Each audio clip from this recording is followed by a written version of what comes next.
What's up, guys? Welcome to the Shift Auto and Off-Road channel. I'm Jerry, and today I'm joined by Will, and we're going to be talking about this amazing build that I got behind me. He is one of the guys that worked on it, and we're going to talk about all the upgrades that he did, challenges that he had while building this vehicle, and what are the future plans for it, where he's going to take it to, and that's about it. What do you think?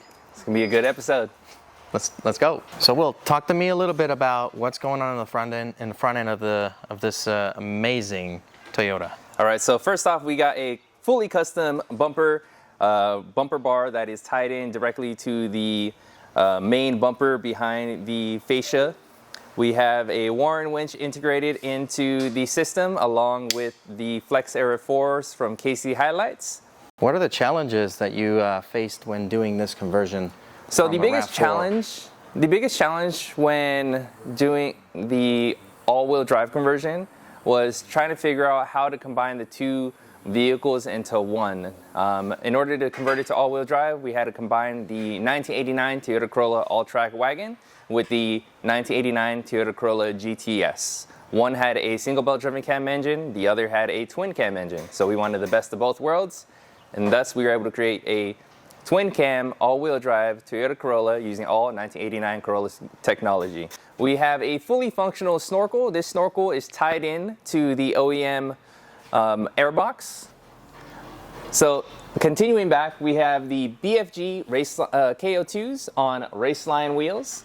We got Kc Hilites rock lights, and right next to the rock light is a Stinger off-road camera. We have cameras at all of our axles so that we can see everything that's happening while we're driving on our Stinger 10-inch display in the cab area. Nice. Is that a custom wheel color? The wheel color is custom. We powder coated it this color based off of the rendering that inspired this entire build.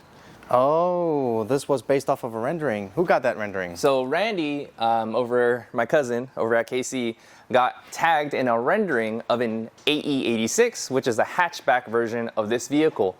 This used to be his daily driver, and during COVID, we decided to make this car that as close to the rendering as possible.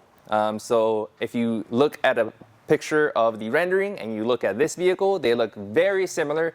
Only difference is this is a coupe and that is a hatchback. Nice, very nice. Talk to me about what you got going on the inside now. All right, so making our way to the inside of the vehicle, we have custom PRP seats with PRP race straps. We have a rugged radio blower in between our seats, along with rugged radio integrated comms in the center console. A fully custom aluminum center console. A fully custom roll cage. This roll cage is actually tied into the custom subframe that was created for this vehicle. This is a unibody vehicle, so there is no subframe normally. Very nice. We also have an aux beam system, and we have controls for our Warren winch right next to the shifter and our Stinger off-road 10-inch display. That is a custom center console, correct? Correct. Fully custom center console. Made out of aluminum, and it's actually sectional, so each of those panels I can remove and I can modify what I have mounted in those panels. Very nice. Why did you decide to make a custom center console? I decided to make a custom center console so we can fit all of our components that we were planning on mounting in the vehicle, and the original center console, it didn't really fit with what we did. We had to widen the center channel in order to fit the drive shaft and exhaust down the center. Normally there's only an exhaust pipe that runs down the center. Cool. So we had to widen that channel out to fit both. We're gonna show you guys what it looks like underneath in a minute. Let's make our way back a little bit and see what you got going on back there. All right, so we have a custom rear bumper. This metal bumper is also tied in to the main metal bumper on the unibody behind the fascia. We have a spoiler that comes with the GTS. This, on the rendering, is originally a duckbill. So later on down the line, I will most likely be swapping this from this spoiler to a duckbill spoiler and integrating a Kc light, chase light. That'd be real nice. Talk to me about this This rack that you have up here, it looks like it's fully custom, is it? Yes, so this is a fully custom roof rack. This roof rack is actually tied into the roll cage, which is also tied into the subframe. So that's all one piece. You can see right there. Yep. And right there. Fully tied into the roll cage. That is pretty awesome. I can guarantee you guys this is sturdy as it can get. Yes. Randy, have you ever used, actually, Will, have you ever used these tanks? So these tanks have been used quite a bit, especially in the initial phases of the build when we didn't have a fuel gauge in our fuel cell. We were unsure of the amount of gas mileage we would get, so we would always make sure to keep fuel in here. And on longer trips, we'll put fuel in here as well. We have a Pro 6 light bar from Kc Hilites, some Max tracks, a Deadman off-road recovery bag, and a Pro Eagle trail kit with a power tank power shot. Very nice. Now, have you ever, I gotta ask you this, man, have you ever jumped this vehicle? So we have jumped this vehicle multiple times in like the Johnson Valley area, you know, where they have King of Hammers. This tire carrier does not flex enough to break this window. And you can tell it's real close to the window. Yeah. Yeah. Wow, that is sturdy. We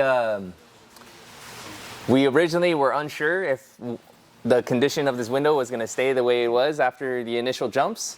And this roof rack has been great and has been holding up and with little to no flex, so we still have a back window.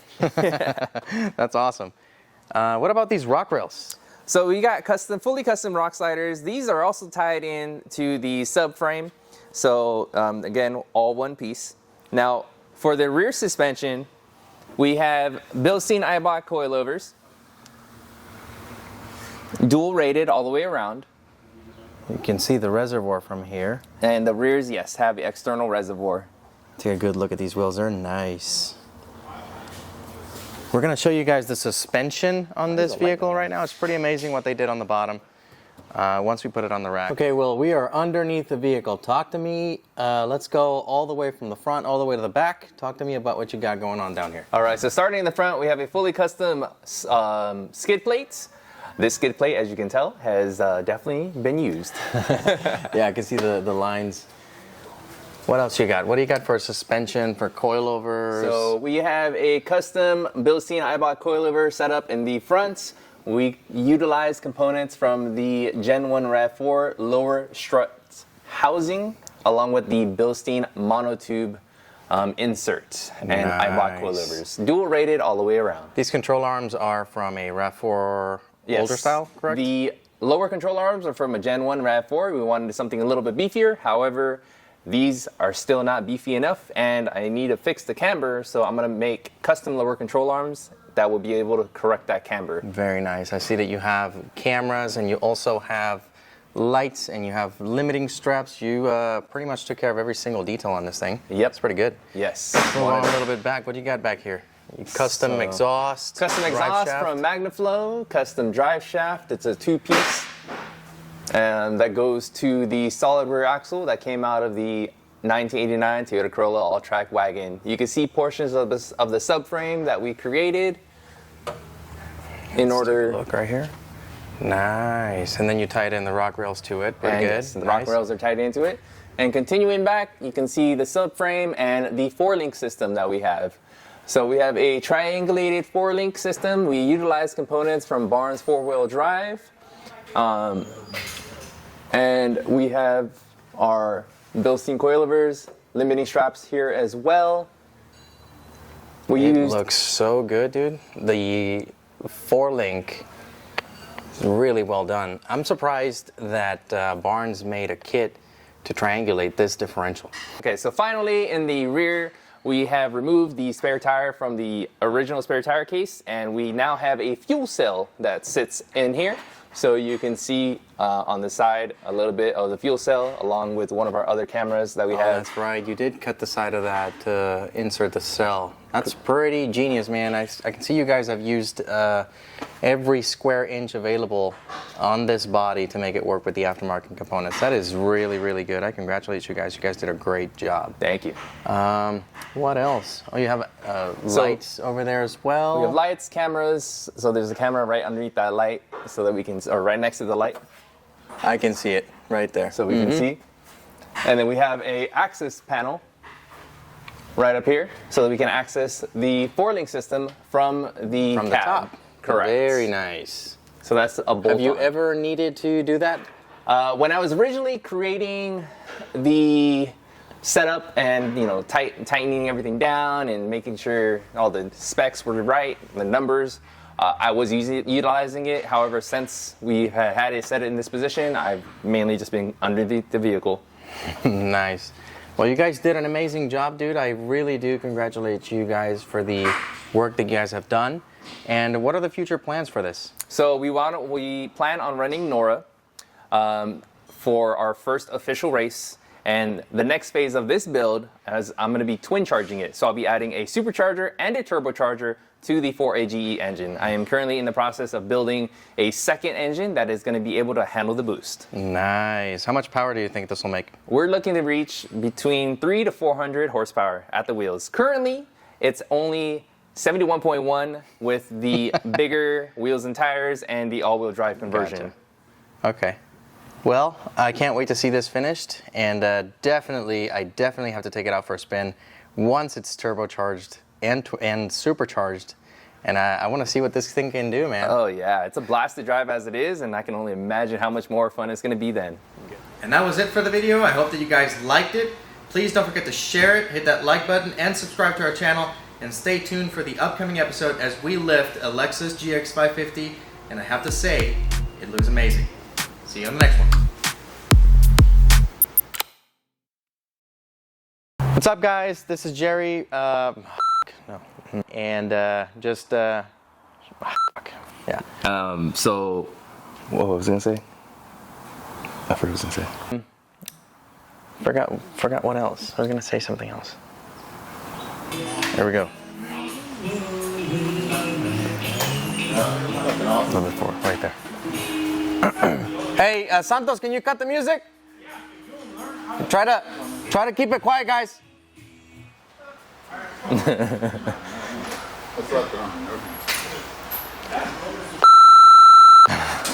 you guys filming already? Yes. You can continue walking. You guys can keep working and walking.